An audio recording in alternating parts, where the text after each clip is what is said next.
A Jmix exclusive.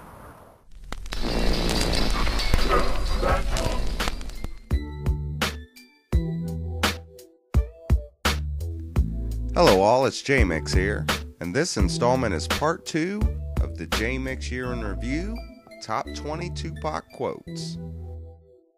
And I'm going to go ahead and get into part 2.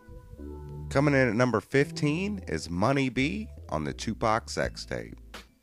Alright brother, I'm going to get slammed if I don't ask you.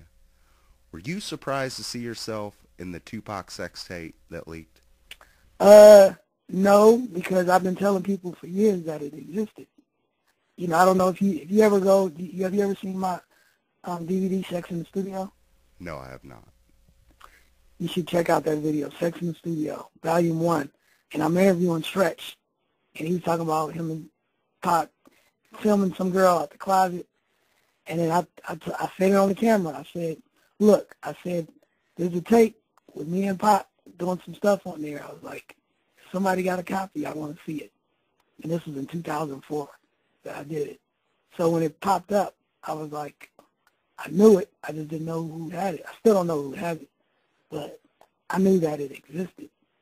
I'd like to see it though, see exactly what they got on tape. I remember it. It was actually my cousin's birthday, and he called some girls over to his apartment, and we kind of just had some fun. And he recorded it, put his camcorder underneath the coat on top of the television.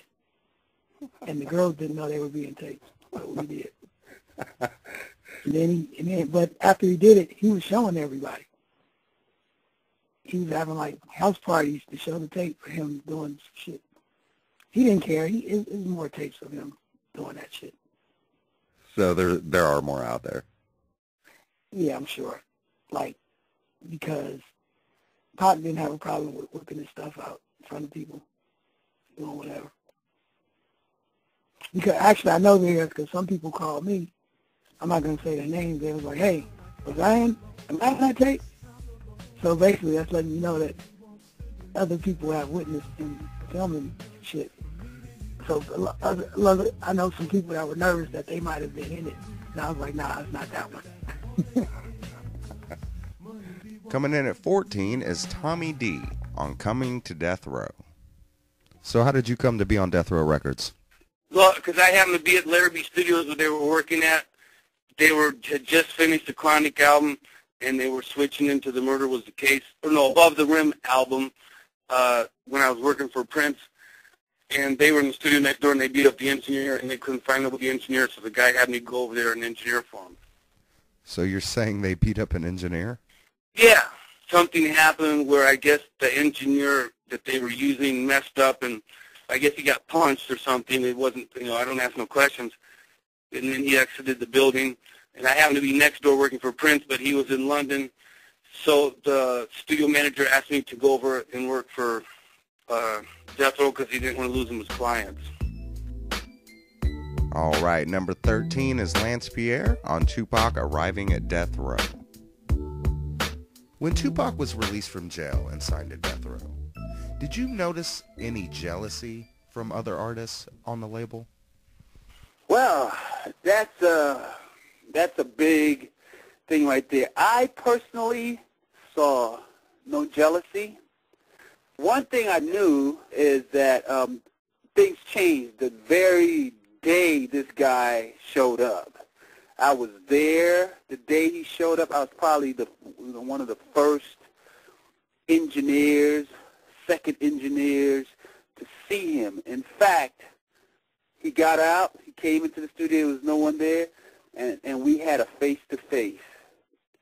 All right. Minutes later,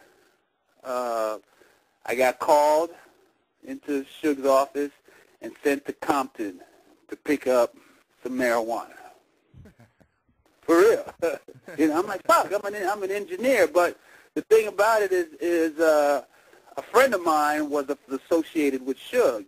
And this guy, he had a lot of marijuana. I knew where he was. And so Suge knew that and said, okay, come here. I need for you to go to Compton. Go bring me back some marijuana. I probably came back with like a a half a pound of weed, and Tupac bought it all. Coming in at number 12 is another appearance by none other than Kurt Cobain. And this is Kurt Cobain on Was Tupac a Blood? In reference to that, what was Trevon Lane, Neckbone, and Buntry's role at Death Row? Were they artists or just on the payroll? No, they were like, those are Suge's homies. You know what I'm saying? Those are people that Suge trusted, that he had around him from the neighborhood. And they were like the coolest people in the world. You know what I mean? Like, they were the coolest dudes you can ever be around. You wouldn't even think they were gangbangers. I mean, these dudes were like, man, we'd come to the studio, they would joke, they would hang with us. You know, they would hang in the room, the so-called whack room. Neckbone, Buntry, Trey, they'll be in that room with us. But they all had that change, you know. You had said that they were gang members. Was Tupac also a gang member? At the end, yeah, he was blood. He was MOB, he was mob. Much love to Kurt Cobain. That was a great interview. On to the final one of this video. Coming in at number 11, once again, is Badass on Beef with Napoleon. But at the end of the day, like I said, regardless, these stories we always make as fun, historical stories, and we never leave it like the Dog Pound and the Outlaws ever had beef, because we never have. And whatever kind of, brotherly tips that we had, they happened. You know, I got into it with Napoleon. He was overthinking that, like, we were speaking to each other's girls or something. Like, it happened. I don't know. We lived in the same apartment building. I would say hello to his girlfriend, like his baby's mom. He would say hello to my baby's mom. You know, they're beautiful women. Like, she's beautiful. Like, well, I would take her out if I didn't, know her from that situation, and he would probably take my baby. So at the end of the day, when it all comes down to it, like, he never fucked with my kid's mom. I never fucked with his kid's mom. So whatever, even that tension, like, now to this day, we're like some of the best of friends, and even if we bring these situations up, we laugh about it. But I do remember that, and I remember where I was like, is this fool trying to mess with my girl? And, I went and talked to him, and, we wasn't talking like all happy. Like, we was like, yo, what's up, homie? Like, what's going on? And blah, blah, blah. So, at the end of the day, somebody outside looking in might be like, oh, they're going to fight. But if you think your homie stole your wallet, you go ask him, and I don't think you're going to be laughing and smiling like it's a joke because you're serious, and that doesn't mean you're accusing him. That doesn't mean that, you and him are going to fight because you think that he stole your wallet. It's just something that you have to address, and that's what happens sometimes. Sometimes as men, we have issues and we address them, and other people look from the outside looking in and like, oh, they're tripping on each other. But really, we just addressing our issues. And sometimes when good friends address their issues, it becomes, a beef, and sometimes it doesn't. And that's how our situation was. It didn't ever become a beef. It just became us addressing our issues. Like, nigga, you just stepped on my toe. Oh, excuse me. Oh, what you trying to say?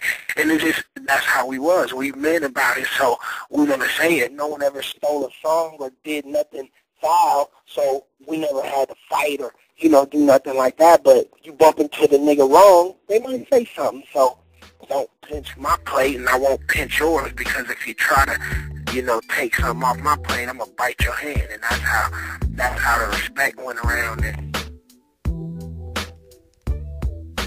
Once again, this is Jmix here, and I want to thank all my YouTube viewers and subscribers. Thanks for everybody that supported me in 2013. I want to thank all the forum members at TupacNation.net, and I'll see you on the next upload. Part 3 will be up shortly. And after that, we got much to come this year. One love, everybody. A Jmix exclusive. What up, shut up.